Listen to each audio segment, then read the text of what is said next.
We are live. And I'm sure a bunch of people have been waiting for the last 20 minutes for us to jump on here. Apologize for everybody having to wait. Everybody in the country is having internet issues. We are not the exception or the exempted. So welcome to our Sitrep. This is American Legionnaire, serviced by TCG Global. I'm Abraham, and we have Intrepid here. We'll be your host tonight, kind of covering a lot of things that are happening. We'll discuss a lot of things, and we'd like to ask everyone else to also join in, message us on the messengers on Twitch, or jump on the YouTube and send us a message, and we will try to keep an eye on the messages and answer your questions, or you can come on the StreamYard link. So I'm going to let actually, I'm going to play a little video here real quick, and then I'm going to let Intrepid take over for the beginning of the program here tonight, folks. Oh, boy. Yeah, I thought you guys would all get a kick out of this guy. Where's myself for having been put in a position. Senator Joseph Biden dropped out of the hunt today, saying the disclosures about his plagiarism in law school and his exaggerations about his academic record made it impossible for him to continue. I do it with incredible reluctance, and it makes me angry. I'm angry with myself for having been put myself in the position of having to make this choice. The Delaware Democrat is the second candidate to be forced from the race by questions of character and integrity. Senator Joseph Biden. I thought everybody get a little kick out of that. The guy can't even lie about lying. So, but we all knew that. It's not a big surprise to us in the know that pay attention and listen to the situation at the White House. That speaking of situation, I bet their situation room is like done up like a carnival. And maybe even like a rodeo with a barrel and a clown in the corner of the room. All right, Intrepid, I'm going to let you take over, and then we're going to dig into a bunch of the Discord tonight when Intrepid gets done, and I'm going to go over a lot of the stuff that people have been sending me a lot of questions about. So it's all yours, brother. Oh boy, thanks. Hello, everybody. Yeah.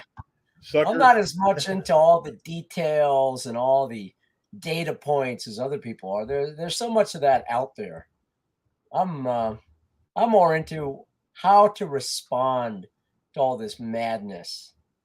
And, besides being an adventurer of sorts, I love to watch people and just listen to people. And one of the things I've noticed, and I think everybody could agree, is nobody's happy anymore. Everybody's, depressed and angry, and it doesn't matter what you say. You go out there and say, geez, it's a beautiful day. Birds are singing. It's nice and warm. And somebody's going to go, well, not if you're trans, not if you're this. It's like freaking hell, these people, you don't even want to be around them anymore. They're just miserable. I was telling Abraham that I nicknamed one of my friends Eeyore because he was always like that, depressed. I think we live in a land of Eeyores right now. There's no joy in people's life, and that's not a way to live as far as I'm concerned. There's got to be something better. Just the other day I watched a movie that I had first seen when it came out in 1983. Great movie titled War Games. And in this movie there was a kid that happened to be played by Matthew Broderick when he was very young, who was a computer hacker before it became fashionable. And he thought he was hacking into some game site, playing a game that was called Thermonuclear War. Oh, it turned out in the movie he actually hacked into NORAD. And it almost started a thermonuclear war.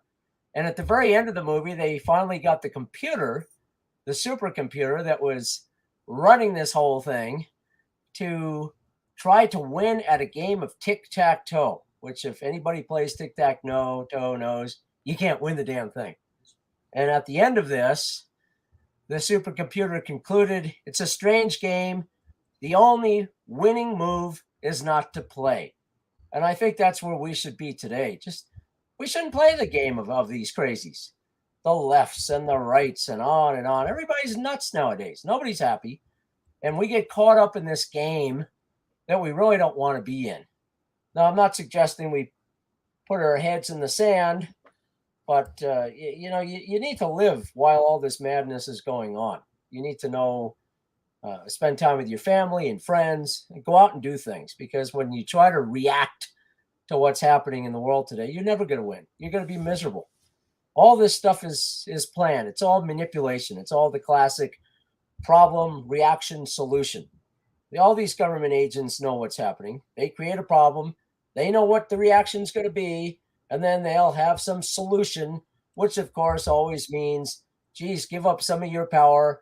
We need more of your money, and we'll keep you safe and solve your problems. It's not going to happen, people. You need to go out and do things. I remember years ago, I had my family on one of our long trips, and we ended up in Egypt, looking at the pyramids. And in this particular time, we were at the Museum of Archaeology in Cairo. And in the Cairo Museum of Archaeology is King Tutankhamun's entire collection from his tomb. And it's kind of interesting because all his stuff is in the museum. The Pharaoh of Egypt, who thought he could take it all with him, it never went with him anywhere. He went into a hole in the ground, and that's where it got stuck. And that's our reality, people. You have this life. You can't bring all this crap with you. You might as well do something in this life and have some fun. Just as a side note, I thought that was interesting. In King Tutankhamun's exhibit was a lot of his childhood toys, to include boomerangs. I always thought that was kind of fascinating because I always associated the boomerang with Australia. But I guess it was in Egypt as well, 5,000 years ago. Oh, wow. But also in Egypt was their whole philosophy of what happens when you die. You have to cross the river Styx to the afterworld. And before you could cross the river, the boatsman typically will ask you two questions. Did you have any joy in your life? And did you bring joy to somebody else's life? And if you can't answer yes to those two questions, Egyptian philosophy 5,000 years ago said, sorry, no afterlife for you. And I can't help but think today, nobody is happy. There's no joy in our lives. Nobody brings joy to anybody else's life. We're playing a game that we get suckered into playing when the rules are stacked against us. Nobody knows what's really real anymore. I mean, we're living the Matrix, or we're living Plato's allegory of the cave, if you want to go back a few years before then. And, it's one crazy thing after the next. I listened to our esteemed Secretary of Defense earlier, John Kirby. He must have made his statement, to my mind, a dozen times. Are we at war? Well, to my mind, I don't know. Does the sun come up in the east? To my mind, I don't know. I mean, you can't get truth out of anybody. And these sit reps are important to know what's going on, to inform yourself and prepare, but don't lose sight of the real picture. Have some joy in your life. Bring some joy to other people's lives. Spend time with your family, with your friends, with your dog, with your cat, with your duck. Do things that you enjoy. And that will piss off these power brokers more than anything. You can't go along with these idiots. They're morons. We're not strong enough to fight them yet. So plan C is to just make them irrelevant. Have passive aggression at all times. You don't have to overtly, attack these people, but you don't have to do anything they say either. You can just act stupid. The government acts stupid all the time. They say turn left, you turn right. Oh, gee, yep. I'm sorry. Just make it as difficult as you can for these people. And I think ultimately, when they realize that, God, this guy's still having fun, they're still having barbecues with his friend on Friday night, and friends and family and drinking beer, we're not getting through to him. What are they going to do?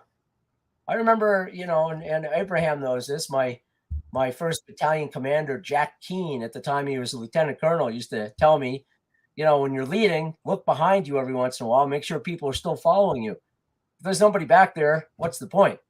I think that's why the Soviet Union fell apart in 1992. They realized that they were irrelevant. And I think that might be one of the best attacks we can have today. Is why all this craziness is going on. Go out and live. Bring joy to yourself. Bring joy to others. And make these idiots feel just what they are, idiots. They're miserable, whining morons. Hey, if that's how they want to live, power to you. I'm not going to play that game anymore. The only way to win is not to play. All right, there's my tirade opening. So go on, Abraham. That wasn't 30 minutes. Oh, I could go more. You want me to go more? I'll go more. Oh, yeah. Go for a few more, man. I could go for a few more. What's the biggest thing in the news right now today? Oh, I don't know. What's the biggest thing in the news today that happened? Oh, okay. Yeah, go 10 more minutes. 10 more minutes is easy. Not a problem. So another thing that we could chat about that was kind of alluded to by one of our new patrons, Paul Revere, and welcome, Paul. Education. Boy, there's something that we need to deal with. Once again, don't trust your lying eyes, as they say. We have a Department of Education. We talk all the time about education, public education. Face it, there is no public education. There's public schooling. And schooling and education are very, very different from one another. Schooling is all about immediate and forced compliance.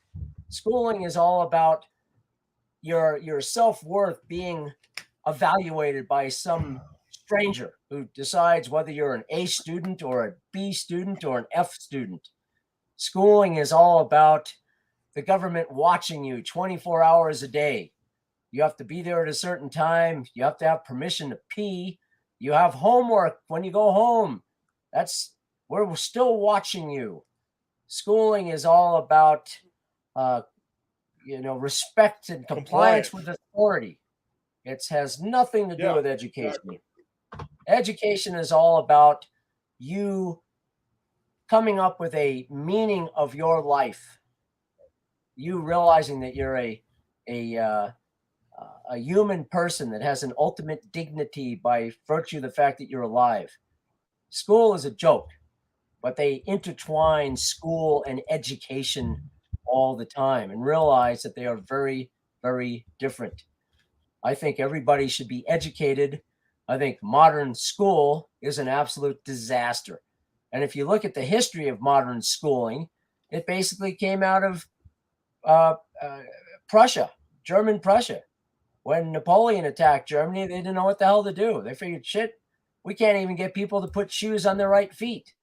So schooling started as a way to militarize uneducated peasants, basically. Everybody think the same. Everybody act the same. Everybody's predictable. And if you're predictable, you're controllable. Hence what I mentioned earlier. Just don't play the game, So when Paul Revere was talking about keeping his kids and homeschooling, I did that with my son. My youngest, he never went to high school, and he was fine. Hell, he scored 1490 something in the SATs. He went in cold. He got into several different colleges. Of course, ended up not going to college at all, which at the time I was pretty aghast because when I grew up, it was, the college degree and the graduate degree and the master's degree and the PhD and all the rest of that crap. I look now and go, boy, what a waste of time all that stuff was. Jesus. But once again, it's the game that you think is important until you really start questioning and realize, well, this is all BS, total BS. So I was interested in that little line of questioning on Discord dealing with education and homeschooling. And remember, in the US, they have, what they call unschooling. You don't have to follow a curriculum. You don't have to sit with the kid on a computer. Pretty much as the parent, you could do whatever the heck you want to do. And in my case, my son's case, when it came down to the fact that I had to create his transcript, which was accepted by all the California state schools. He actually ended up going to Texas A&M for a while. I remember there was the section on trigonometry. I was like, oh crap, he had no formal trigonometry until I realized, well, wait a minute, he knows how to use the sextant, which of course is a navigational tool. And what's a sextant work on? Trigonometry. So, if you're thinking about your kids, don't put them in public school, and don't think that homeschooling means that you have to follow some public school curriculum. You could do whatever the hell you want to do with them. let them go out and build an engine, or jump into a mud puddle, or go hunt, or in the long run, they're going to be happier, and they're going to be a hell of a lot more useful in what I see today's world turning into. We're living at a time where generalists are going to be very employable. They'll always have something to do. Baristas with gender studies degrees, not so much, unless they want to end up in the spit as the roast. They pretty much have no skills whatsoever. So there you go. All right. That's the education little blurb. How much longer do you want me to keep going there in chat, Abraham? No, I'm good now. I think we got some I new can talk all folks. night. You know that. Yes, sir. I think we might have some new folks jumping on here. Let me go ahead and check messages. We're clear on that. That's good. Go ahead and add a couple more here to the stream, so if they want to have some joy in your life. I know Sunshine would agree with that. What a great name. Heck yeah. Can you hear me okay? I can hear you just fine. Okay, just checking. So I'm going to go ahead and play that clip again real quick, and then I'm going to start digging into the Discord. And I'm going to keep it pretty short tonight, guys, but I'm going to try to cover as much as I can, as best I can. Yeah, it's too dark. Just a heads up for all those over on YouTube and just coming on, because we did have a late start. The internet all across the United States right now, and I was able to confirm this for my region. We're just going to say Denver. Where our exact location is unknown, but we're just going to say we're in Denver, and in that region, in the Rocky Mountain Midwest region, the internet has had a lot of problems in the last 48 hours. It started out as a server hub issue, which is, of course, the fiber optics. We know that Monkey has touched on that a lot. Almost every Sitrep, he shows the Bitdefender map, which I'll show here in a minute. And I actually had some people asking me, how accurate is that? And most of those VPN or virus software maps, these live maps that you can bring up, most of those are just for show. They have those maps up, and it's kind of something they use as a selling point. When you go to the conventions, these big conventions they have for cyber technology, for cybersecurity people, and I've been to one or two, you will see these guys all putting their big fancy map up there showing real-time attack this, real-time. And most of those are not showing actual real-time cyber activity and attacks. What they're showing is an estimation of where the heaviest traffic is for attacks. It's an estimation. And a lot of the traffic that they're showing is 48, 72 hours old. They're not showing anything accurate as of right now, real time happening in the real world. Bitdefender is one of the few, and FireEye was really, really good for a while there. Then they kind of stepped back. I don't know why they took down their real-time map. But they do. There is Bitdefender. Just type into your search engine Bitdefender map, and it'll bring up the first thing in your Google search or whatever search engine you use. It'll bring it up as Bitdefender map, and you'll get a real-time map. takes a little figuring out how to do on a device, tablet or a cell phone. A little easier on a tablet. Cell phones are pretty tricky, but on your PC, that's the best way to look at it. And what it showed is a major server hub that is not located in Oklahoma City. It is not located. And this is just for our group here, our people here. The other podcasts out there are not going to cover this because they don't want to become targets and get the doors knocked down. I am very familiar with where that hub center is. I'm not going to say exactly where it is, but I'll say it's north of Tulsa, and it's not in Oklahoma.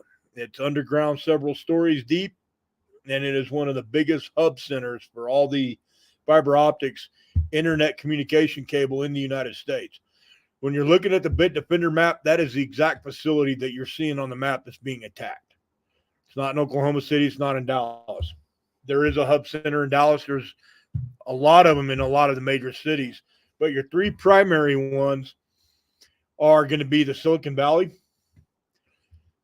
which is, by the way, all Department of Defense controlled. That is a 100% DARPA project out there, and they control the entire internet activity around that. You'll see the center for the Midwest located, the one underground that I just told you about that's north of Tulsa, but not in Oklahoma. And then you'll see one in Pittsburgh. The one in Pittsburgh runs all of our federal agencies. And that is another facility that is also underground. I've actually been to it.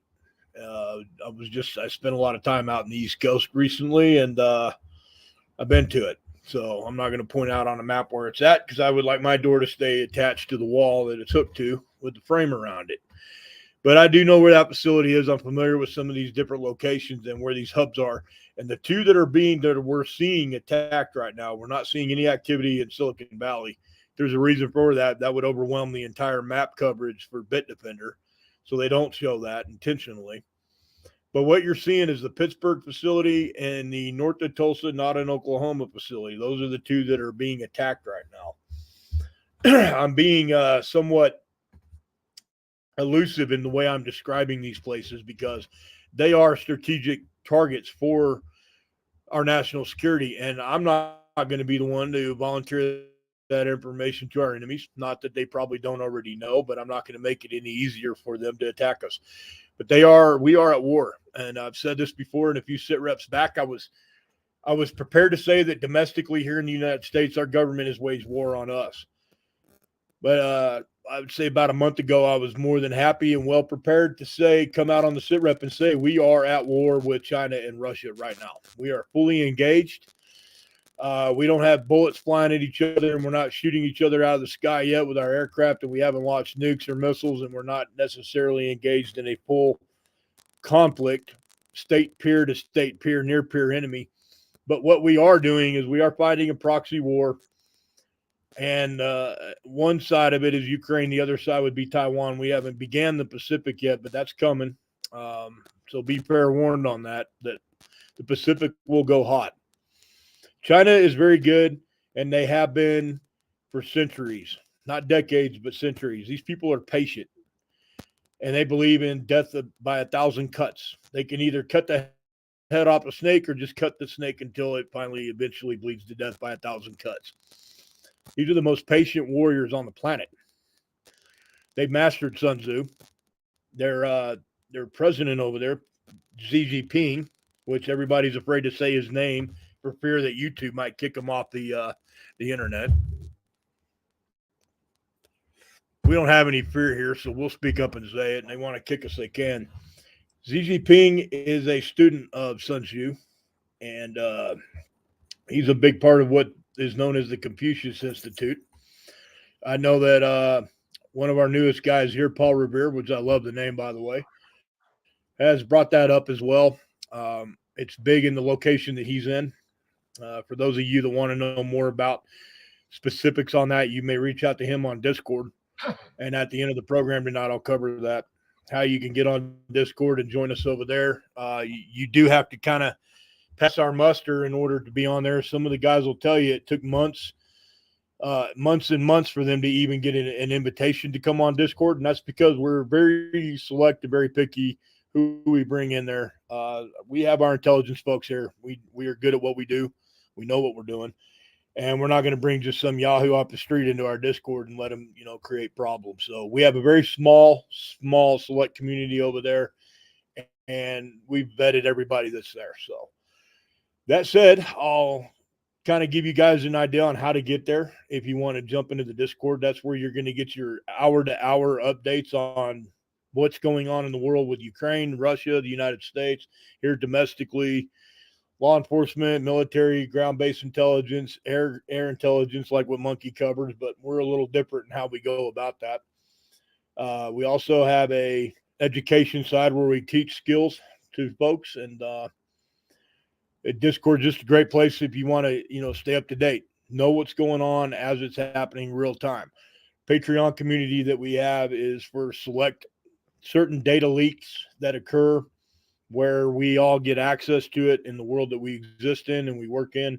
Once we see it and we know that it's been leaked to media, and media is going to shoot it out to the press, they're going to go live with it. And an example of that would be what happened at the Pentagon and the Fox News investigation. Their Fox investigative team went in there and basically broke it open today, breaking news, so to speak, exposing what the Pentagon was doing with pornography and sex books in our military school system for our military families' kids.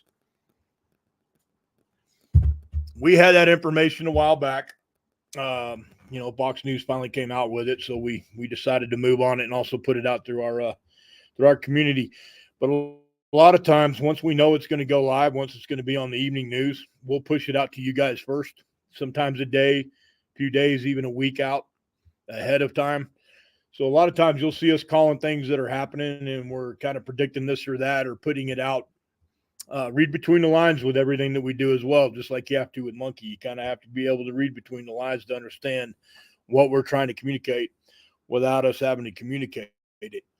But if you join the Patreon, it's $5 a month. You can jump over on there and see, get a lot of earlier access to things. Plus, you get direct access with the entire team here. Some of my guys will not jump on and do any kind of communication with the members in the group. There's a reason why that is. They're still on the job, and as long as they're on the job, they can't risk that. But the rest of us here have come and gone and done our careers and moved on, and we'll be more than happy to speak with you and communicate with you and teach you things or help you understand better some things, and we'll make that access available to you through Patreon and Discord. The best way to join Discord is to join Patreon. Once you're on Patreon, we send you a link at some point after you've joined, and we bring you into Discord. So what I want to cover tonight is everything that's going on in our world today. We've had a lot going on, schedule conflicts. I know Intrepid's been busy. I thought he was actually already headed down to get on the boat, and my bad. I didn't read his email thoroughly enough, but he will be departing here shortly, and hopefully he'll still have connectivity with us here. But he will be sailing around through the Panama Canal and going to the other side of the ocean, to the other, from the Atlantic to the Pacific. And we all, of course, wish Intrepid a very safe trip. And we'll have the Maritime Watch and Overwatch net set up here on the side, and I might even get with Intrepid and see if we can't just track his movement and his trip real time here in Discord, if he's willing to let us do that.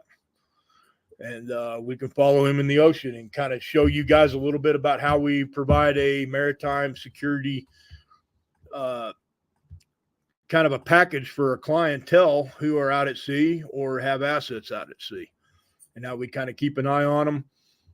Try to negotiate the State Department at times, sometimes foreign governments and their Coast Guards and other things like that. So it can be a mess. It can be a headache. It can be a complete upside down disaster doing it, but it's what I've been doing for a long time. I've only gotten better at it with time.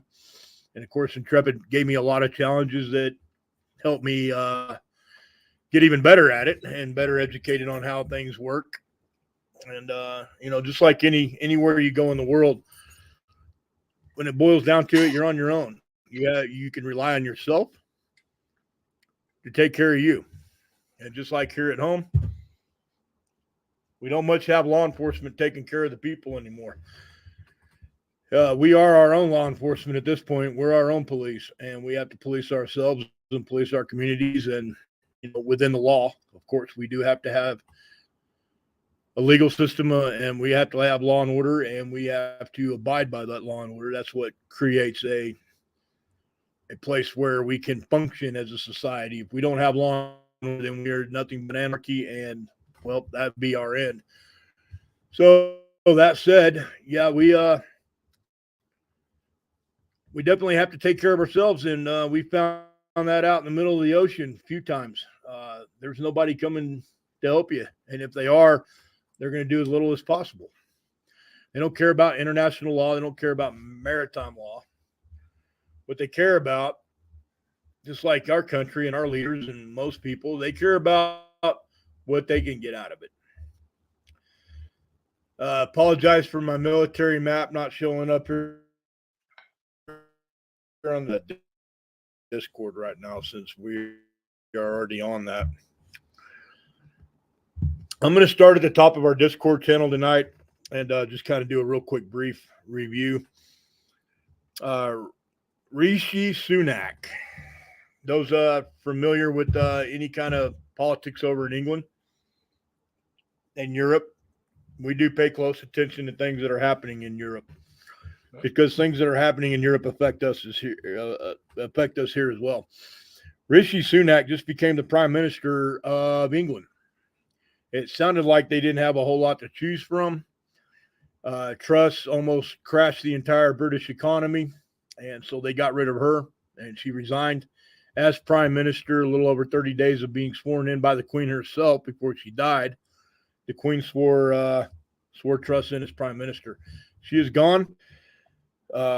This gentleman that they got is also the former head of the economic portion of their government, their parliament over there in England, like their economic department, so to speak, would be like our treasury here. And so he's coming at this economic crisis in England with a lot of experience and knowledge. The concern for all of us is he is, in fact, a graduate of the World Economic Forum, and so is Truss. So is Trudeau. So is the governor of California, and many, many, many, many, many more. Even one of Trump's daughters, daughter-in-law, I should say, are graduates of the World Economic Forum. And for those that are familiar with the WEF, I don't need to go into a lot of detail, but for those that are not familiar, contact me in Discord, and I'll send you the data and actual, I should say, accurate reporting on what exactly that program is and what it means to be a graduate. That the World Economic Forum is, in my eyes, and this is my opinion only, but I'll be hard up to find anyone that disagrees with me. The World Economic Forum is the present day Wehrmacht. It is the present day, as Paul Revere made the comment the other night to me. This is the present day Weimar Republic of Germany, prior to Adolf Hitler and Nazi Germany. And in my opinion, the WEF, our deep state, International Monetary Fund, World Bank, those in power in England that hold the purse. This is modern day neo-Nazis at their finest. Some of these folks like, what's the Intrepid? What's the gentleman's name that is the head of the World Economic Forum? Klaus Schwab. Yes, Klaus Schwab and George Soros. These are men who were heavily involved in Nazi Germany. Klaus Schwab more so after the war and long after the war ended, but George Soros was actually in the SS. Regardless of what they've done to change history to make him appeal to extreme leftists, and his sorry sob story about how he was forced to do what he had to do and he hated the Nazis, but if he didn't become one, then they would have killed him, blah, blah, blah. The fact is that he was a neo-Nazi, follower of the party, a member of the party, and he was in the SS and served in the German military as a legionnaire from another country. This guy's is just sick and twisted. But that, after World War II, Nazis never went away. We brought them all over here to the United States. We got them involved in our projects over here, Blue Book and Majestic and all these other programs in the United States, as well as the Manhattan Project. They're the ones that helped build the Manhattan Project that eventually wound up developing the atomic bomb we dropped on Nagasaki and Hiroshima. These people never went away.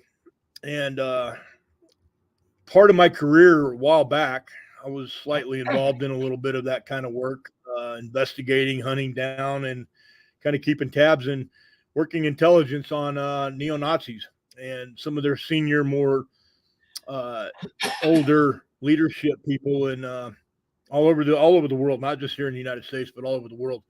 I spent a little bit of time doing that. I had a really great time doing it. I got to hunt Nazis. I mean, who's not going to have fun doing that, right? So I got to learn a lot. I'm not a scholar by any means. I'm not somebody with a degree in military history or government and politics, but I did read Mein Kampf. I've read Mein Kampf more than a few times. Very difficult to understand that book, but that's the book Adolf Hitler wrote when he was in Emlech prison in Germany after the putsch. And those that don't, not familiar with all that, you're more welcome to look that up on Wikipedia and learn about the beer putsch and learn about how Adolf Hitler served time in prison before he became the Führer, Chancellor of Germany. I read the man's book, and the man spoke his mind in the book, laid out everything he was going to do, didn't hide any of his intentions at all. A lot of people wouldn't, in Germany didn't want to read the book. Education back then was, of course, very limited to what it is now. So a lot of folks, were not folks that could read well. A lot of rural area farmers and things like that. So people just didn't pick up the book, and they didn't read, and they didn't educate themselves, and they didn't know what they were voting for, and they didn't realize what they were getting themselves into. Had everybody read Mein Kampf, no one would have ever allowed Adolf Hitler to be in power. But in the book, he never hides what his intentions are. He never hides how his anti-Semitic feelings are. And up until not too long ago in history, Adolf Hitler's Mein Kampf was the second most sold book on the planet, second only to the Bible. It's hard to imagine anybody putting a price on and selling a Holy Bible, but they do. And it's the most sold book in the world even today.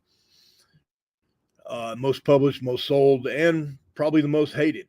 People like Klaus Schwab and George Soros, they despise the Bible. They quietly praise Adolf Hitler's Mein Kampf. And the best way to get rid of your enemy is to become very comfortable with your enemy and invite him in and make him comfortable and let him know that you love and care for him. This is what the Democrats have been doing to Black Americans for decades. Democrats are still the party of the KKK present day. They tell you they try to tell you that the parties switched places, the parties changed. That is not true. Dinesh D'Souza is a good source for learning that history. The guy speaks well, and he's very, very knowledgeable on that subject. But the Democrat Party never walked away from their anti-Semitic and their racist views. They just learned quickly how to win a war is to not tell everybody what their plans are and how they plan to do the things that they're doing. The LGBTQ community is strongly in support of Democrats, yet they don't understand or realize that they're going to be the first targets if these people get what they want. If they love China so much and they bring China here, the Chinese will be the first ones stepping up going, these people have to go. They'll send them to a camp, we'll kill them. Go ahead, Intrepid. Oh, just real brief. Getting back to the British PM. Now, their parliamentary system, of course, is different from ours. But keep in mind that this new guy is now the third person in a row where the British people had no vote to put him in that position. Kind of like our New York Governor, Kathy Hochul. I mean, who voted for her? All of a sudden, she's the governor. And that seems to be a trend that's happening more and more in the world. is these quote unquote leaders basically just show up. Nobody voted for them. And they talk about how we're destroying democracy. Give me a break. And then one other thought, then you can continue. I'm letting you suck down whatever you're drinking there. You mentioned the Nazis. There's a movie that everybody should watch. It's actually a very well done. It's a comedy about the Nazis. It's entitled Jojo Rabbit. I think it's on Netflix, but look up Jojo Rabbit. It's actually hilarious the way they portray the Nazis. It's a good, make you feel good movie. So that's it. Anyways, back to you.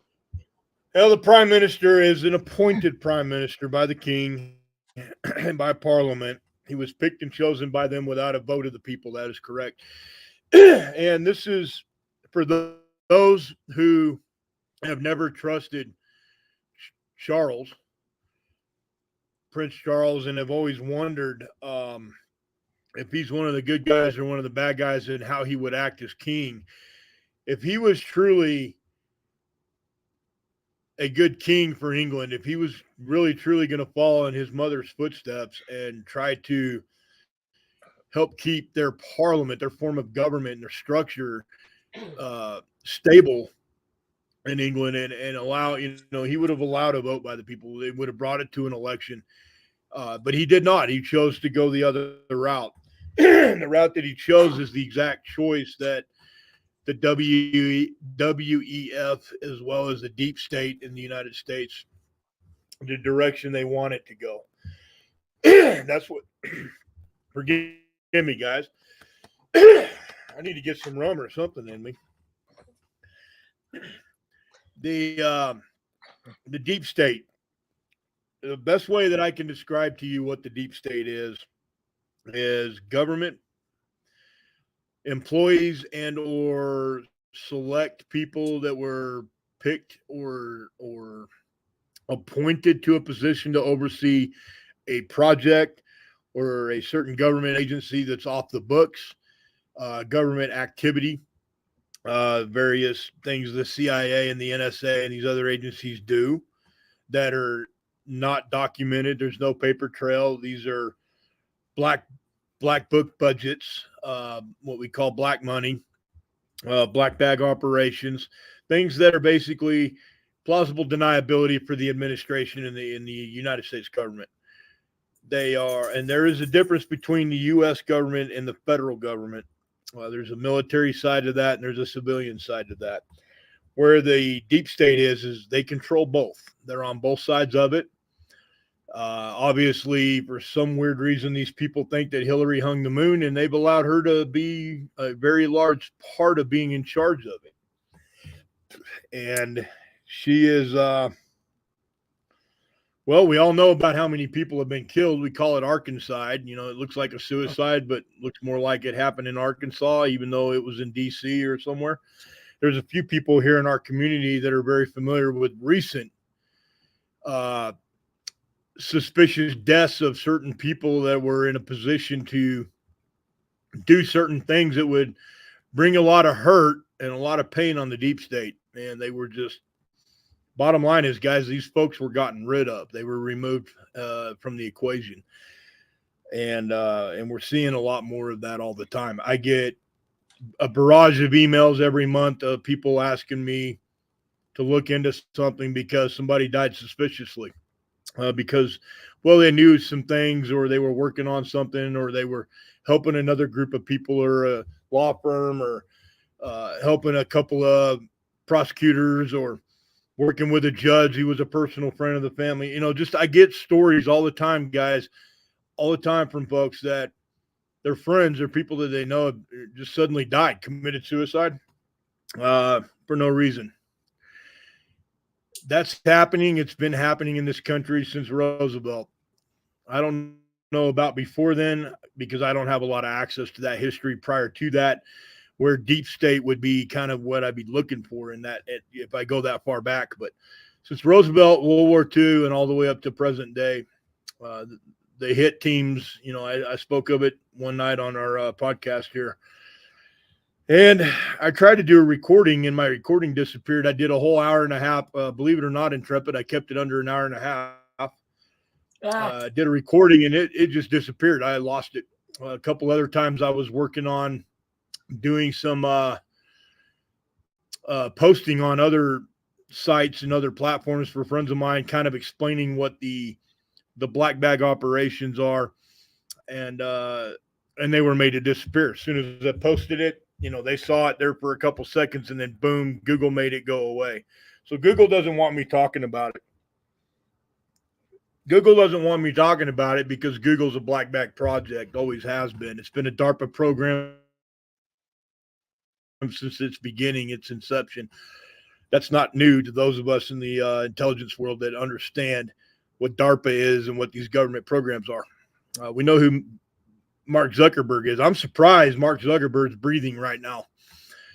They just took a $750 billion hit on their value for their shareholders in the stock market. And I'm surprised he's breathing right now. He's gotten to a point where he's gotten a little too cocky. And they've tried to let him know you need to knock it off. You need to step down and step back and stop running your mouth. You need to chill out a little bit. He's made some decisions, corporate level decisions that have affected the market and affected Meta, which is the name of the company, even though we all know it is Facebook, and it always will be Facebook. That's a DARPA program as well. It started out as a government project run by the agencies called LifeLog. You can do your research on that and look that up. I'm not going to go into that tonight.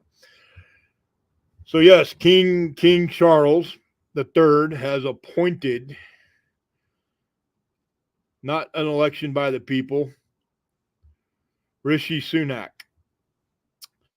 I did some digging into his background, and I actually spent several hours on digging into what I tried to find out what this guy's invested in, find out where he's a shareholder and what business, corporation, industry, technology, everything. I mean, I did a deep dig on this guy, and nothing of what I saw stuck out to me as somebody who I would say was groomed into this. But I didn't see anything in there that impressed me greatly, that this guy is going to be somebody that's going to fight for the people of England. He's going to defend the state of the United Kingdom against all foreign enemies and domestic. And as far as I'm concerned, what I've seen, as well as a lot of other World Economic Forum graduates, is it all points back to China, and this guy has a trail back to China as well.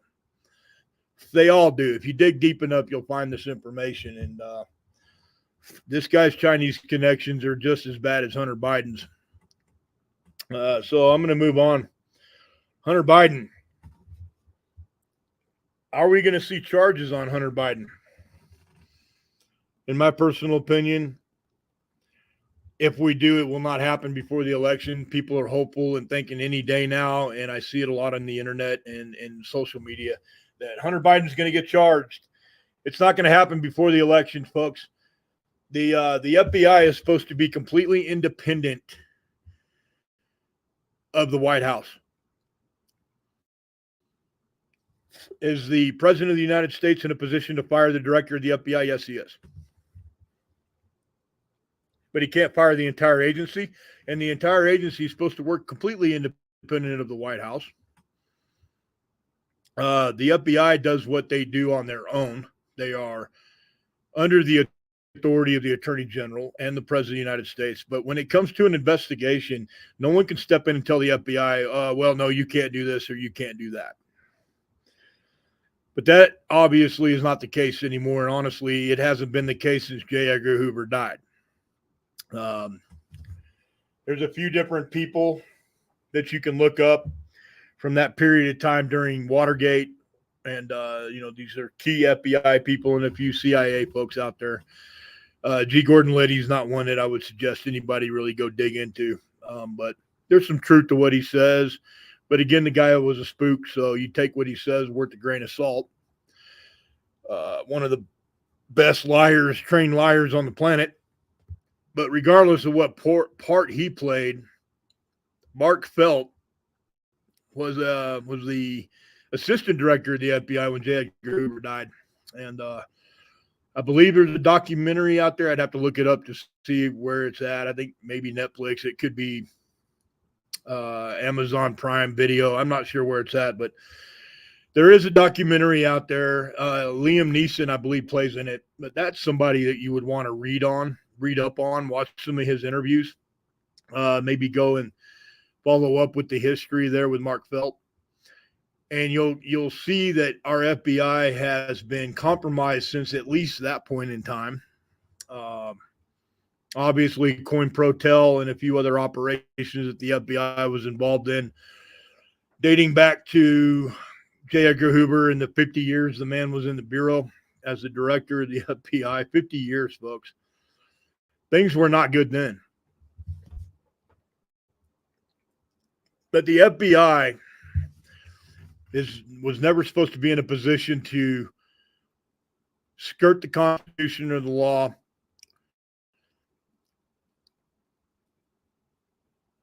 And that's no longer the case. Well, we're seeing that. So with Hunter Biden, we're not going to see anything happen before the elections next month, here in a few weeks. Actually, less than a few weeks. What's going to happen after that really depends on how valuable Biden is to this administration. Does he lead the Democrat Party into a second election where they can get their next person in? If Biden is the potato that we all know he is, and the deep state feels like he's no longer useful, they're going to get rid of him. I believe, in my opinion, that his life and the life of President Trump are in danger right now. Our government has killed presidents before. They've gotten rid of the competition. They didn't like Reagan. Reagan got lucky and survived his attack. It's not hard to go take somebody that's mentally unstable and doesn't have all their faculties and pay them a little bit of money and give them some toys and tell them go do this job and never speak of it. It's not hard to do that. These people are so scared of who they're dealing with that they won't speak about it. They'll never come out and say anything. But they've gotten rid of presidents before, and they've gotten rid of a lot of other people before in business, in the corporate world, and the private sector, in the military. We've seen military. I mean, General George Patton is a hero of mine, and he was killed because he got in the way. Because they didn't want him around. He was causing too much of a fuss. So they just got rid of him. He died in a hospital in Germany after World War II, never even made it home. I don't know how many people know that story, but for the history buffs out there, that's definitely an interesting one to look into. I'm going to move on to the Discord law enforcement section here. As something was brought to my attention. A lot of things have been brought to my attention this week, but something that's pretty concerning to me.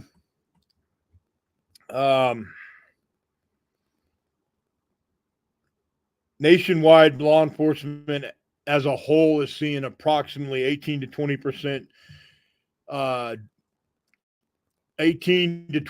total personnel shortage. And we know that comes from the defund the police movement that occurred. I'm going to give everybody kind of my opinion on law enforcement real quick. I support law enforcement, those that go out there in uniform every day.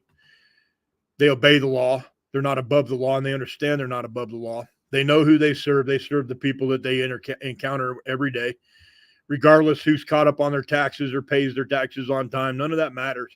The point is every American's a taxpayer. You pay taxes every time you go to the grocery store. And these law enforcement officers out there that understand that that's who they work for, they're the good guys. These officers out there abide by their oath. These guys that are out there that don't look at a citizen and go, you don't pay me my paycheck, the county does or the city does. That's arrogance, and that's just a blatant abuse of their power just by even saying something stupid like that, and a lot of them do. It used to be commonly believed that 1% to 2% of cops out there are bad and the rest are good. It's no longer the case. 45% of the cops out there, due to failed liberal policies, affirmative action, quota hiring, hey, you have a PP or a JJ, we're going to give you a job. We don't care if you suck and scored the lowest in the whole academy. You have a penis or a vagina and you're gay or not, you're black or white or green or blue. you're getting the job. And when you put people of that quality, that caliber on the street, give them a badge and give them a gun, well, you're going to see people out there that are going to let the power get to their head. And in recent history, we've seen cops run around shooting people. A lot of people out there being shot that don't deserve to die.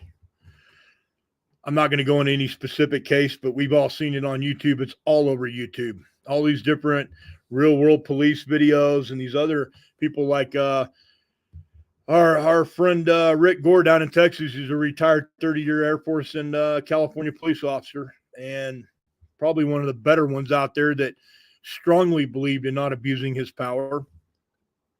And he was a door kicker. He wasn't a ticket writer. He hated writing tickets. He didn't, want to go around and screw people's insurance up and take money out of their families' mouths. He wanted to go kick doors down on actual criminals and go get actual bad guys that hurt people. That's what he wanted his career to be, and that's what he made his career to be. These folks are on YouTube every week showing new videos of these law enforcement officers out there and shootings, doing everything wrong, being scared, shooting out of fear, and then lying and saying I was in fear for my life. We all know the story of Grandma and her little miniature poodle or rat terrier that's smaller than even a teacup terrier. And these cops will shoot Grandma's dog and then say, oh, I was in fear of my life. I personally come across cops that are scared to death of dogs, scared to death. And I've had instances where these cops immediately, the first words out of their mouth to me in an interaction was, I'm going to shoot your dog. And it's all I can do not to disarm them and place them in handcuffs and haul them to their own jail and say, you go in there and think about shooting my dog while you eat fucking bread and water. You're not going to shoot my dog, and I'll jump in front of that bullet. That dog saved my life, and it's not going to happen, not on my watch. You're not going to run around and just shoot people or shoot their dogs. It's not going to happen. That's not your right. You don't have that authority.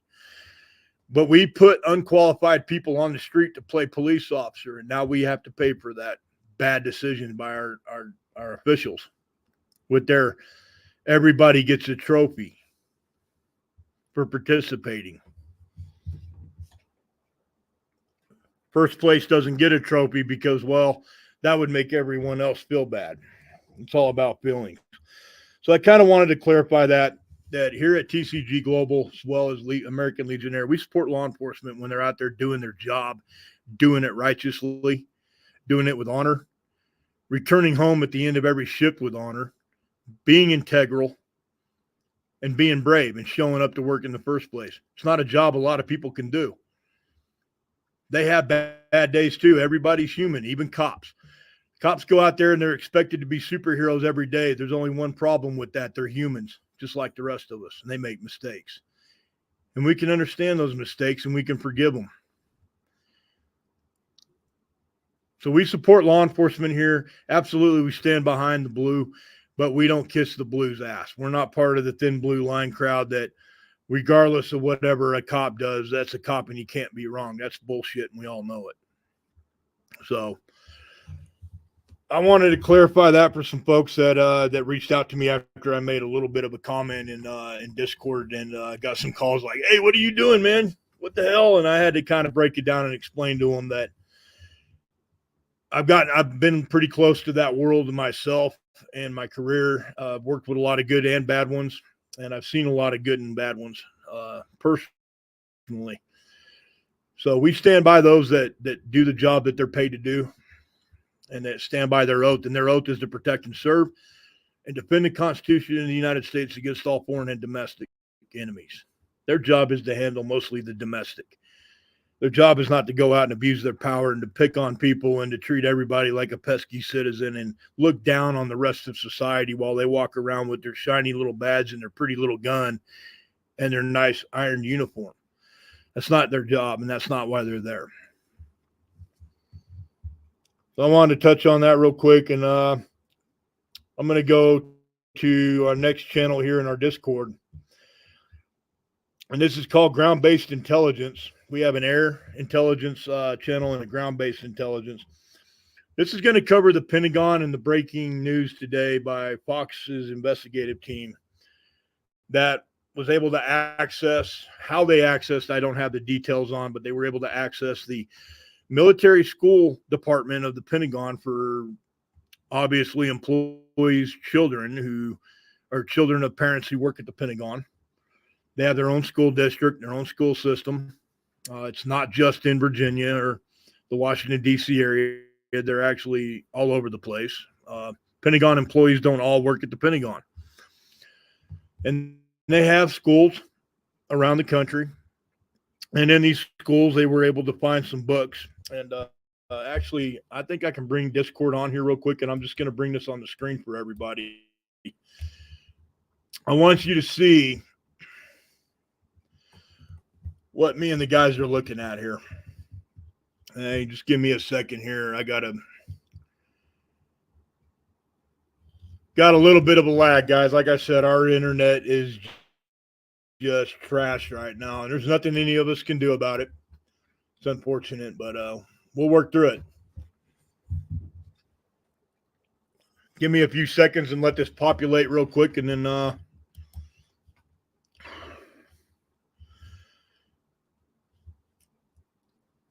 okay, here we go. I'm going to bring this picture up, and those of you at home that have younger kids, I would ask that if you view this in the future on a recorded YouTube channel program that we have here or any other platform we use, to just, take your kids and tell them to go in the other room while I put this up on the screen. It's nothing vulgar, derogatory, or pornographic, but it's upsetting. And it's something that you have the right as a parent to share with your children if you so choose. That's no one else's right. So I just want to put that out there for all you parents that are in our crowd tonight. It's important to me that these kids are told about these things and educated by you, the parent, because ultimately at the end of the day, you're in charge of your child's life until they turn the age 18. Our government doesn't think so, but the folks here with me in Discord and Patreon and American Legionnaire, that's what we believe. So what you're going to see on your screen here are a few of the books. Now, granted, there are pornographic magazines, and to the degree that these magazines are, I am not aware. I understand that they're adult entertainment magazines that were found in the school. I don't know if they're more Playboy modest or Penthouse derogatory. I can't say for sure. But these are some of the books that they were able to put up in media to show the public. And I can't even read some of the names of these, nor do I care to. But there's a book called Respect, and it shows an eggplant. We all know what the eggplant represents in an emoji in social media, those that use emojis in your text messages and things. We know what the eggplant represents. All of us that have been around a while. Another book called This Book is Gay by Gino Dawson. Another book called the Something Questions Book of Sexual Consent. There's another book here called Gender Queer, and another book called Sex that has a picture on the front of the book with two cows fornicating. And I can't read the small print on it. I'm actually waiting for somebody to send those books to me so that I can kind of get a closer look at them. Another book called Flamer. Flamer as in I'm a homosexual and I want to brag to everybody and not hide in the closet kind of content. That's what Flamer stands for. So I wanted to bring that up, and I wanted you guys to understand where that came from. That was in our school district within the Pentagon, and those books were not there when Trump was in the White House. They were not. These books have been added to the library and into the curriculum for these students in these schools. I believe the youngest grade was 5th grade all the way up to senior in high school. And from my understanding, these books were introduced pretty quickly after Biden took the White House and was inaugurated, and General Milley approved it. A lot of what goes on in the Pentagon, even down to the school district level, even the janitors that clean the hallways at the Pentagon, everything for the most part is delegated to all these staff assistants to General Milley and the Joint Chiefs. as well as the senior leadership at the Pentagon that are staffed underneath the Joint Chiefs. Critical race theory is what Milley confirmed that he is in support of.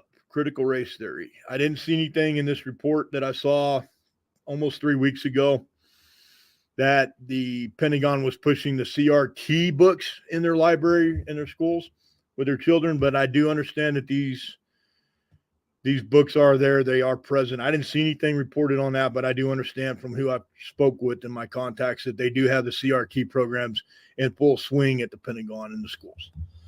So I wanted to cover that. I think that's critical. You guys want to keep up and follow up on any updates where that may go from here. If that's going to wind up in a federal court at some point by parents, we don't know. But I wanted to push that. And then as well as the law enforcement intelligence and ground-based intelligence, kind of goes to both ways.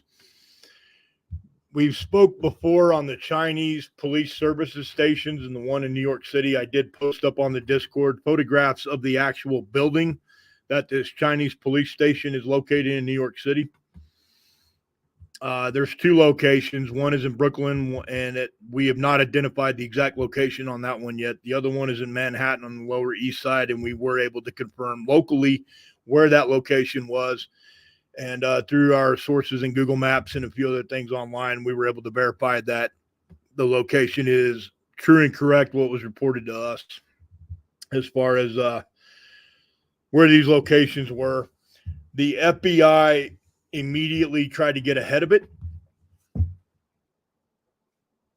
And what I mean by that is not just TCG Global and the American Legionnaire community, but let's say a handful, maybe a dozen or more other alternatives media, more conservative media, as well as people doing some of the same work we're doing, but they're in their own little corner of the room, and we're in our corner of the room. So we kind of work together occasionally, share information, but they do what they do. We do what we do.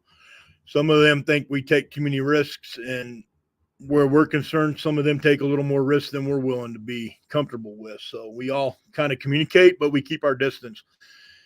The Chinese police services station information broke about 4 weeks ago. Or actually, I take that back. It broke about 3 weeks ago. And or two or 3 weeks ago, we were a week ahead of it. We were about 14 days ahead of anything going public. We made that known within a few small circles within our community, as well as in Discord, and those that needed the information needed to know what was going on. The Federal Bureau of Investigation tried to get ahead of it and say, hey, look, we know, we're aware, we're taking care of it, we're dealing with it, and we're handling it. They are not. What they'll do is they'll take a few, charge them, detain them, take them into custody, maybe go to court or deport them immediately back to China, depending on the situation. And then that'll be the last you hear of it. Well, that is one police services station location in New York City that the public is aware of right now. There are a total of 16. There are 15 others in 15 major U.S. cities that are actively working right now. They have agents on the ground in the United States, and they are doing what they're doing by pursuing Chinese nationals and threatening their families, and they have to go home, as well as gathering data and intelligence and working as spies in the United States. So we broke it a little bit before that. We put it out to our folks. We said, here, you need to look at this. This is real. This is legit. We've confirmed all the information that we need to. This is what's going on. So I wanted to share that tonight with all you guys. I think that's pretty important that we all pay attention to. Obviously, something that was happening when Trump was in the White House, but obviously something that was hidden from Trump. I know that it was well hidden enough to where we didn't pick up on it. And New York City Police Department sources out there have up to this point refused to speak on it. They all have a different reason. Mostly it's because they don't want to lose their job or be fired or get in trouble and look at possible criminal charges for God only knows what, sedition or treason. God only knows what the Department of Justice would come up for a cop that was willing to speak on it and feed more information. So most of the ground intelligence, and that's why we put it in the ground-based intelligence channel at Discord, the ground-based sources that we have around New York City and these other locations, law enforcement officers are scared to talk about it. They don't want to have the conversation, and they politely ask us not to ask them again the questions that we wanted to ask. So we respect that. We understand the position they're in. Hopefully someday they're willing to go whistleblower and leak it. And when they do, that'll be a decision that they have to make. We'll support them every way we can, but that's a scary position to be in. And we totally understand that. And we respect their position, and we're not going to push it. We'd like to get more information on it, kind of find out what's in the fusion centers and what knowledge and intelligence is there that our lovely FBI is choosing to ignore. We don't trust the what was the most powerful agency in the world, probably the most compromised agency in the world at this point. Sadly, we'd like to trust that our bureau and other agencies are out there protecting people and doing the right thing and abiding by their oath and their oath of office and doing the job that they've been paid to do. Point right now, we can't say that. And it's really a sad day in America when we have to have that conversation.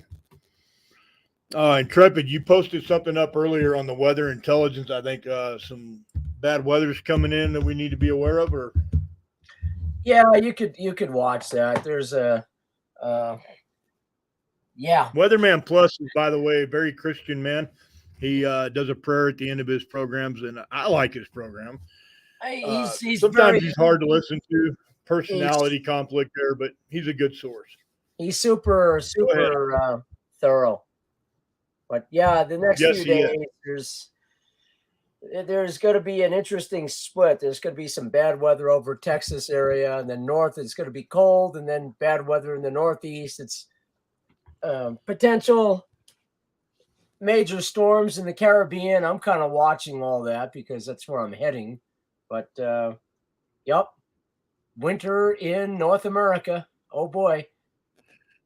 What's the story on the tropical depression off the East Coast right now? I haven't caught any updates in the last 48 hours. Do you know anything about that one? I haven't really watched that. I've been looking farther south. There's one down in the Windward Islands, St. Lucia and Grenada and so forth, but they keep rolling off Africa. It seems like the whole season's a month late this year, but it's still coming. Yeah, it makes a lot of sense. Well, on that note, we are seeing a lot of dramatic changes in climate. We're noticing storms are really on both sides of the spectrum. We're seeing really weak ones, and we're seeing extremely large and extremely violent weather. And folks, is it global warming the way a liberal would interpret it? Absolutely not. I trust the science, unlike them who claim to trust science, but absolutely despise actual science. I will stick to a good source, and I would send all of our new folks here that are just joining us, I would send you to Suspicious Observers on YouTube. Just type in Suspicious Observers, and it'll pop right up, and you can get your 2 or 3 minute briefing every morning between 5 a.m. and 6 a.m. Mountain Time. He's pretty close to the area that we are at. So he picked the area that he's at, and he picked that area for a reason, the same as a lot of my folks have picked the area that we're at. For survivability, the location is prime location to survive any kind of geomagnetic field interruption or failure on the planet. And what they call a geomagnetic excursion, that's when our pole flips. There's a pole shift, and it's a pretty dramatic event. Science, and historical science and geography has proven that. Whether the scientists at NASA will, be more than welcoming to the truth and explaining what that means and kind of go into that information with somebody and base their information off actual proven data, or whether they're going to be politically involved and motivated to not step out of line from the administration, go against the program and the plan, and go against the grain, so to speak. Suspicious observers is somebody that I have put a lot of trust and faith into with the information and data that he has put out. I would say the guy is about a 90% batting average right now, so I'm going to stick to the source that I know best. Not so much the double that I know, but the source that doesn't lie to me. It doesn't give me false information. He presents everything in a very, very strict scientific way, but he also understands that a lot of folks, including myself, need more of the layman explanation on how all the solar activity is affecting our Earth right now and why we're seeing the dramatic weather changes that we're seeing, and helps explain the cycles. There's not just one cycle. There are many cycles that overlap, and he goes into a lot of detail, very academic in the way he explains things. But if you follow him, he's doing a lot of Q&A right now. And the guy has even put his phone number out there for folks to call him if you want to ask specific questions and have him help try to explain things to you a little better. His target community is obviously the folks at NASA and the NOAA, who need to stop lying and covering for the administration and bullshitting everybody because a Democrat wants to win elections. That's his target audience. He wants to reach those people and bring them into the fold of, look, this is really what's happening to our planet, and it's our responsibility as scientists and engineers and astronomers to explain these things so people can prepare for them and be safe. So that is a source that I trust, and if you guys want to go check him out, like and subscribe, definitely subscribe and support him. If you support him and not us, that's awesome, because that's somebody that is not going to shoot you sideways on information. He's going to give you the data, whether it's regular or extra crispy. If it's a bad situation, he's going to come on in the evenings, do a real quick 2, 3, 4 minute sit rep and explain, look, this particular solar activity occurring right now with our coronal holes, with the solar wind, with the solar flares, the coronal mass ejections, blah, blah, blah, blah, blah. This is what's going on, and this is why it's concerning. And if it's not concerning, he's going to come out and tell you. This is nothing to panic over. While the other channels out there, and I won't mention names, are trying to panic people every week on, oh my God, the sun's acting up and this could be the big one. He'll flat out come out and flat out tell you, no, this is not the big one. It's not coming yet. This is not what's happening. And this is what's really happening. So yeah, that's definitely somebody I trust. His name's Ben Davidson, and his channel is Suspicious Observers, based out of Colorado. He's not afraid to tell you that he's got a big ranch that they're building down there for their community. And so, yeah, it's a pretty neat project. The guy's really involved in where he's obviously a subject matter expert, and that's the sun and the and solar atmospherics. Solar activity affects everything from radio communication to people with mental health and physical health disabilities. So, yeah, somebody to pay attention to, guys. I don't have any new information on Trump other than an appeals court made a decision on the Trump case. I don't know what it is. I have not had a chance to read it. It's pretty much gone into stalemate. It's one case after another. It depends on the judge and who he voted for. So it's a whirlwind of crap right now, folks, where the Trump situation's going. But I can promise you Trump was not going to be allowed to run for office or win, for that matter. And they're going to do everything they can to stop him. He has been called to testify. He's been officially subpoenaed by the committee, which is an unconstitutional committee, a completely illegal committee, and he would be within his rights to tell him to go to hell. They have no power.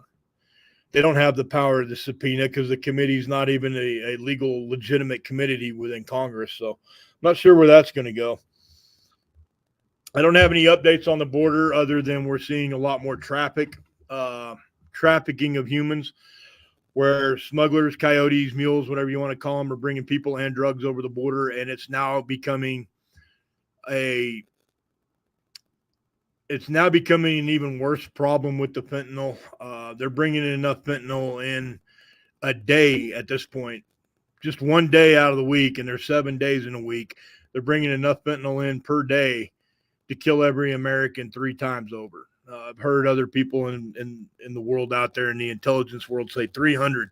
It's not 300. I've looked at the numbers. I've dug a little bit into the data. It's 3, kill every American 3 times. And how many Americans are there, Intrepid, roughly? How many of us are there? About 350 million. I thought we were up to 380. Well, okay, then what do you ask me for? Well, because you're a smart guy and you have those numbers. You think that I don't stuff have up. those numbers. You follow Yeah, the news better than I do. Yeah, well, yeah. Who knows? I know that we're somewhere between 350. Maybe that was 1985. Anyway, come on, I got to give the old guy a hard time. I honestly don't know. And God knows, you know, with everybody, 1 million people coming across the border every 3 days, who knows who's here. So, but that's a lot of fentanyl. We're talking half a 53-foot trailer semi-load of fentanyl a day. That's kind of roughly what it's being estimated at to kill that many Americans 3 times over. So I'm not going to break the numbers down. I do know that the official tabulation on that from the CBP and coming out of the Fusion Center Intelligence database, it is roughly 3 Americans death for every American 3 times over. So that's a scary situation. I don't have a lot more information on that right now. Obviously, the FBI is a complete embarrassment. I made some very blunt comments in Discord concerning Hunter Biden, folks, and I'll reiterate this again. I don't like to, it's not me bragging or trying to impress you, but impress upon you that prior to Hunter Biden ever really even been thought or heard of, I was involved in some undercover stuff a long time ago through my career here and overseas that involved a lot of the people who never got brought up or mentioned in the Epstein deal. And part of that Epstein circle involved the Bidens, involved it didn't really involve the Obamas, but it did involve the Bidens. It did involve the Bushes. It did involve the Clintons. And I kind of got to see a lot of things back then. And at one point in time, because of somebody who I trust and they trust me and we're pretty close, they're pretty well known in the public, so I'm not going to bring up their name, but they had access to the Hunter Biden laptop, all of it, not just the portions that were leaked here and there, but they had complete and total access to the entire thing. And I saw what I saw. It was in a secure manner where no one was technically in illegal possession of anything. So I'll just throw that out there in case that's ever brought up in the future. How could you look or see these things without you being in possession? Well, that's because it was a secured environment and the people that had it had a complete and total legal right to it. And as a matter of fact, some of those people were actually in a position to investigate that. I did see what I saw. I saw enough that I didn't want to see anymore. And I made statements to that fact of what I feel about and what I think of Hunter Biden. So I'm not going to go into a lot of detail with that. I'm involved in a program right now that's actually something that TCG and Global has been involved in for quite a while. We do human trafficking, independent investigation. We try to help other groups out there that are independent, some pretty close to the area that we're actually at. And they go and they try to bust human traffickers, and they're responsible in the manner that they do it. They're not reckless. They don't do things that could get anybody in trouble, but they track these people down that are trafficking underage girls and boys both. And we put our fingers to work on keyboards, and we're trying to track down some of that information, you know, and those people to help them along their path and their mission.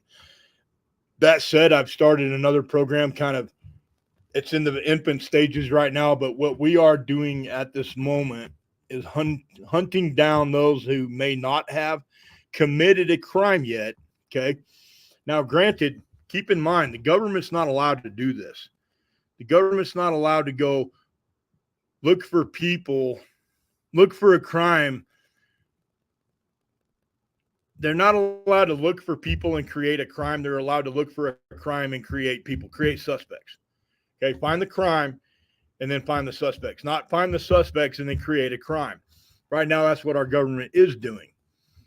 Those that don't take the oath of office, those that don't have to necessarily follow every regulation, policy, in the Constitution to the T, independent investigators, private investigators, consultant investigators, these guys can kind of skirt around a lot of that and go look at things that maybe law enforcement cannot look at because they don't have probable cause or justification to investigate. Right now, we're kind of looking into some areas of the dark web and other places on the internet where a crime may not have been committed yet, but it's being planned. Now, to say that somebody wants to target an underage person for sex, that would be somebody that hasn't committed the crime yet, but they have every intent and they're soliciting. That's similar to what we're involved in, but the solicitation isn't necessary in these cases because the person is a relative or a close friend of a family, somebody like that.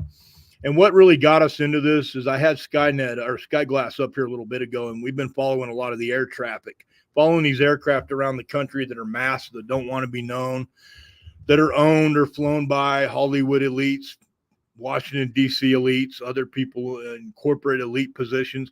We've been following them online, watching their activity, seeing where they're going, how many times they go down to the border of Texas once a month in their private plane and land at an airport in California or Washington or upstate New York or somewhere where they get off the plane with children. Yes, that's being documented. There are operators on the ground at these locations that are set up with the right equipment, long distance telescopic cameras, recording devices, surveillance equipment, and we're putting together the work that it'll take for prosecutors to go after these people and put them in prison someday. I don't expect that to happen now, unfortunately, because a lot of the prosecutors are sympathetic to those that they call not child exploiters, not child predators, but MAPs or MAPs, minor attracted persons. They're trying to normalize sexual exploitation of children, and these prosecutors will not even touch the case if they were handed to them by someone like us. So we are documenting as much as we can. We handle that information responsibly. You'll never see it posted in Discord, but what you will start seeing in Discord, and that's going to happen this week. It's took us over a year to get to a point where some of the information we can share.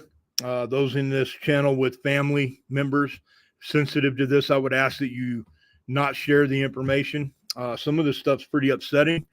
Nothing that we're going to post or put out there is illegal. It's already in the public. It's a matter of public record at this point, unless a judge in a court of law gags puts a gag order in or non-disclosure or discovery on certain items or certain evidence, and then it becomes not public anymore. Or if there's an active investigation, we're not going to interfere in that. We're going to cooperate and we'll remove things if they need removed.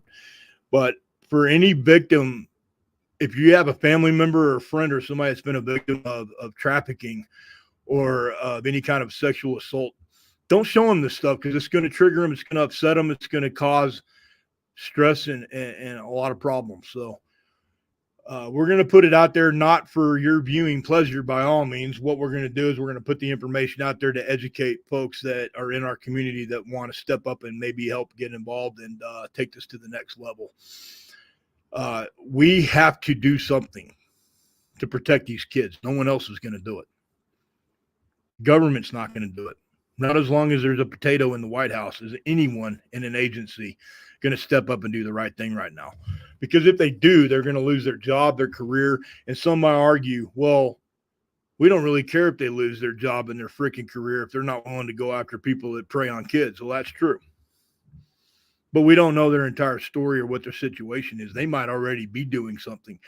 So don't target anybody in the law enforcement community or anybody that's an investigator. Don't target them because of assumptions, folks. A lot of these guys are possible soon-to-be future whistleblowers. Let them handle their situation their way. They're the ones that got to answer for it at the end of the day. They're the ones that got to answer to God, not you, not me. They got to answer to God for what they do and what they don't do and what they fail to step up and do. But keep in mind that a lot of these folks right now are going to have to make a decision to step up and risk their careers, in some cases risk their safety, their family, and their lives. But we're going to step up and do what we can. And we're hunting, guys. I mean, to be honest with you, some of my day is spent prepping for a sit rep and watching the net, and other parts of my day is spent tracking the activity, and it's heartbreaking. I don't sleep at night anymore. To be honest with you, that and many other reasons, but I'll sleep when I'm dead, or I'll sleep when we catch all the bad guys. So, but we got to do something. Our schools are pushing it.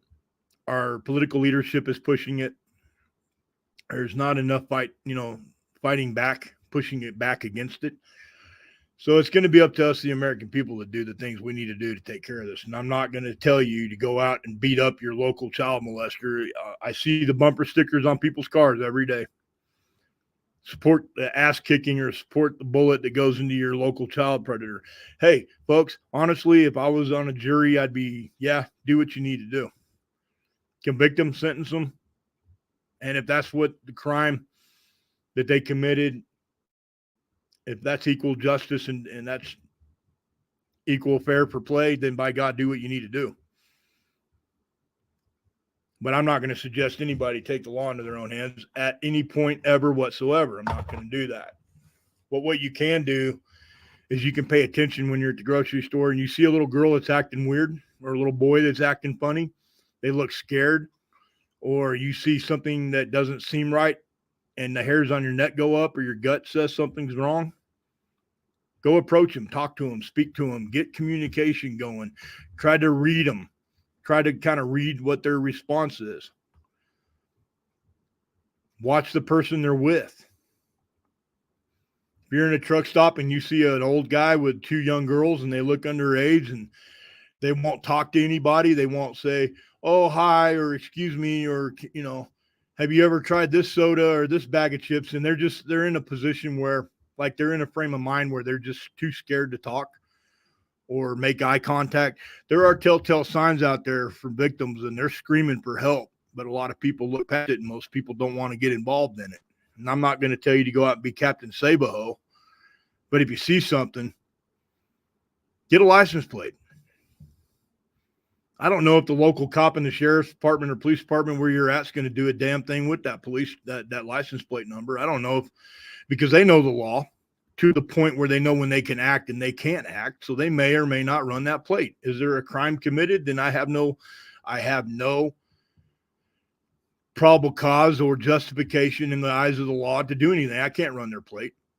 They didn't commit a crime. Or, you know what? This looks like something that I think you're right. Your gut instinct is on, and I'm feeling it too. Let me go over and talk to them. But let law enforcement do that. Let them make contact. They have training, tools, and the ability to go and make contact where there could be a threatening or dangerous situation. Don't do it yourself. And all I'm asking you guys in this community, because you're all smart enough to already know all this, is pass that on to other people. I'm part of a couple of different trafficking organizations that are nonprofits. And that's what they do. They educate people on what to look for, what signs to look for. And if any of you are interested, they do have online resources. You can go online, take a quick 20, 30-minute class, take a test, get a stupid little certificate to put on your refrigerator, and then you'll have a little more education and knowledge on what to look for. Not only that, not only in the truck stop or your grocery store or your community park, but also online. But if you're going to go online and do things, you have to do it right. You have to do it right. You have to know what you're doing. So do not go online and hunt predators, folks. Don't do that unless you've been through some kind of training and you got some kind of investigation skills that you understand what handling evidence is, and you understand the chain of custody and a lot of other legal aspects. Because then at that point, all you're doing is you're killing a potential investigation and a bad guy gets away. So that's all I got, Intrepid. There's a lot of other stuff in Discord. I just want to invite everybody to join Patreon, $5 a month.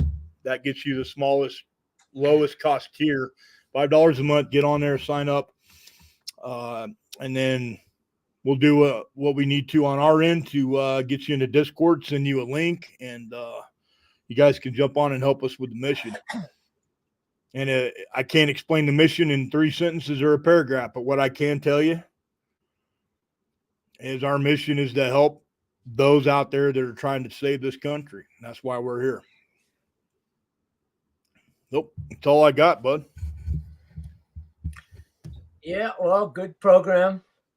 I would just encourage everybody to control what they can control. Don't try to do it all. There's lots of experts out there. And don't be an Several Eeyore. here you can reach out anytime as well. Yep. Don't be an Eeyore. Go out and have some fun too. You know, you only go through life one time. It's not all misery. And you talk about, hey man, Eeyore was like my favorite character in Winnie the Pooh, man. well, tonight is definitely a Winnie the Pooh night, because when you were talking about the Chinese premier, I keep referring to him as Winnie the Pooh. So I like that. Yeah. I like that. I guess you're not allowed to say that in China. I probably shouldn't have said it here. But yeah, lead by We ain't example. in China, brother. No, lead by example, especially with the kids. They don't know what's going on. Their parents are miserable. They don't have to be miserable. There's a whole world out there to explore, you know, and control what you can control. Educate yourself. Learn. Very different from schooling. Schooling is not about education. And other than that, yeah. So we back on Sunday, and then I'm probably going to start my long journey on Monday. I'll be in and out of Wi-Fi land for a while, but I should be able to get back on a few times a week until I get out in the boat. And hopefully by next spring, Well, if you can't, I'll just keep. Yeah, well, we'll figure it out. And you know, the plan, of course, is to get the boat into the Sea Cortez in Mexico next winter, and try to invite people down there. It'd be great to get some of the vets down there, show them how to sail or how to fly, or hell, I went around the world by accident. I probably should have turned left at Albuquerque instead of right, but I was an infantry officer. I never learned how to use a map.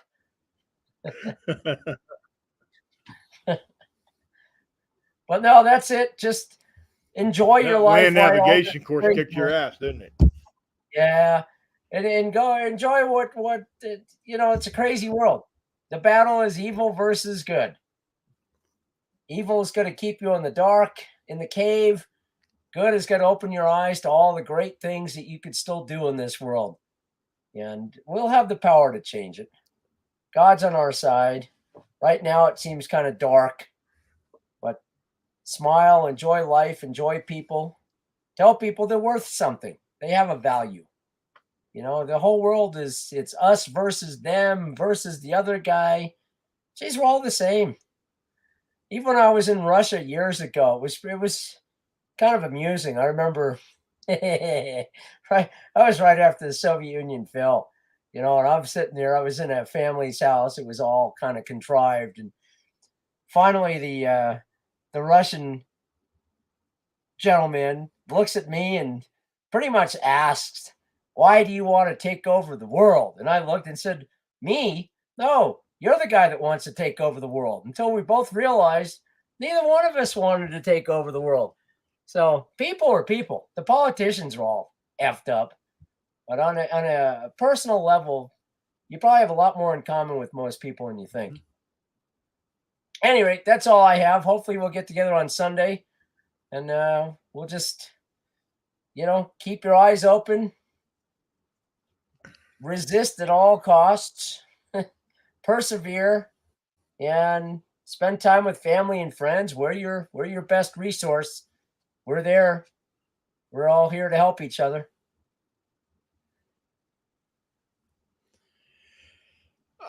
We have a little bit of a delay in the audio tonight towards the end here, so I apologize, folks. It looks like a 4 to 6 second delay, so it sounds like me and Intrepid are walking over each other. I absolutely support that we have to be our brother's keeper. I will throw a real quick exemption to that, at least for me. Y'all can follow or do your thing your way. I will reach out to any person out there and help them every which way I can within my abilities, whether they need to understand more what's happening and what's going on or to prepare. Maybe they would like to have a political debate and kind of try to argue their points.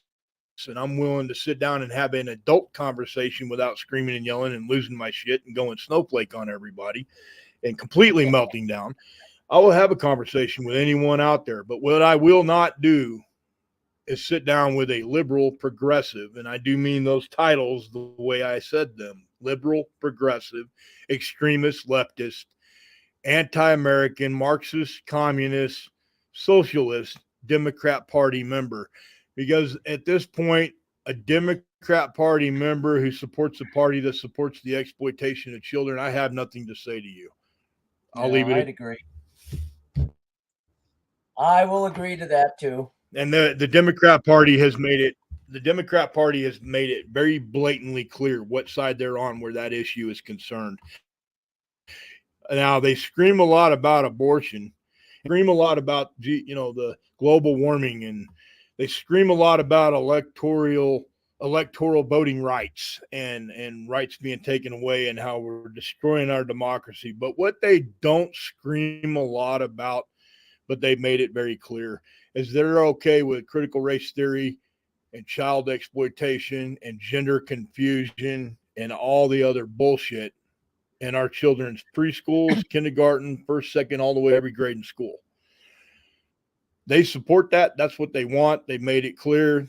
They back that. For whatever reason, doesn't matter to me. It's wrong. It's morally wrong. It's disgusting. It's not what this country stands for, and this country is represented by our Lord, our God. So as long as they want to continue to be a party to that well, I don't even know what to call it, but as long as they choose to be a part of that, they will not be a part of my world. That might be pretty harsh to say, but like Intrepid said, those that are not a part of that, absolutely reach out to people and let's come together, not just as patriots, but as Americans. Let's honor our flag and our fathers that fought for it. Let's honor our country and what we represent. Let's get past the division this government and this administration is trying to create. We're better than this. That's all I got. That's all I have too. So we'll think about the next time. And I really suck. I sucked really bad at being an adult today. Just putting that out there. I know I got some viewers in here that said I did not adult today. I acted like an idiot. So I'll shout out to those, and I'll work harder on it. I promise. All right. Hey, well, I'm very real. Like I said, I don't have a filter. Well, we're all unique. At any rate, all right. Next time, what? Sunday? Let's look for Sunday. Yeah, I think we're good to go Sunday. And there's a lot happening between now and then, but we'll be here. No promises, guys. A lot happening, a lot of work going on. But I think Sunday's a good night. Before you take off, Intrepid, I want to do this again, and hopefully we'll have better internet. Guys, if the internet and the phones and everything communication-wise goes down, which is what we're seeing, is a lot of interference on every level with internet right now. We're seeing it.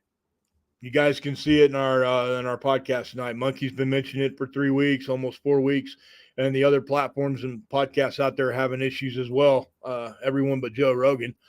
So that said, if all communications fail, if all internet, cell phone, landline, nothing works, in other words, we have what we call referred to as a grid down situation. The grid, electricity, communications, all that. If it goes down, have a plan. And right now, you really, really, really need to work on that. The two suggestions I have for you for communication and for hearing communication so that you're informed is a shortwave radio on Amazon for $50.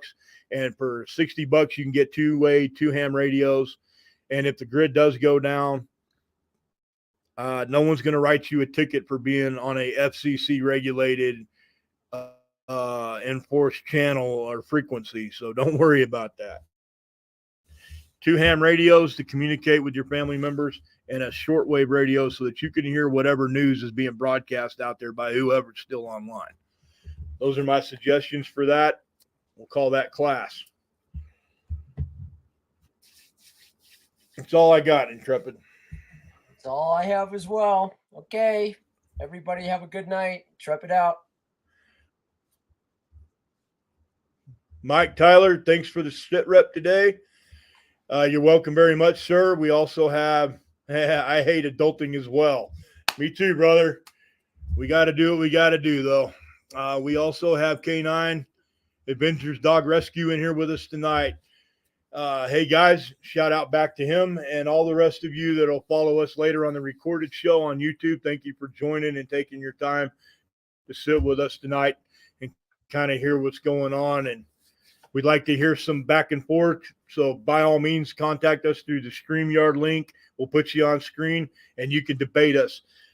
Some points that we made tonight, you may not agree with. And if that's the case, let's do this. Let's get you on here. We'll have a discussion about it, and we'll get down to the nitty gritty on it. We will drill down as hard as we need to figure out things for all of our sake. Love everybody. God bless. Sunday, I'm looking forward to it. It's going to be a church day for me. I'm sure many of you as well. Those who don't go to church, that's cool. Doesn't matter.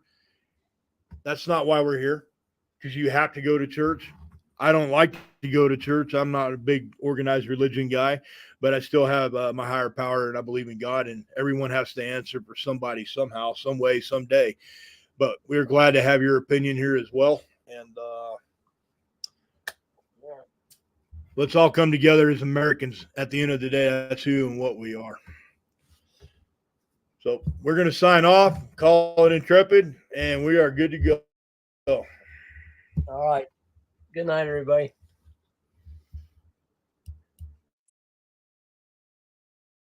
It out.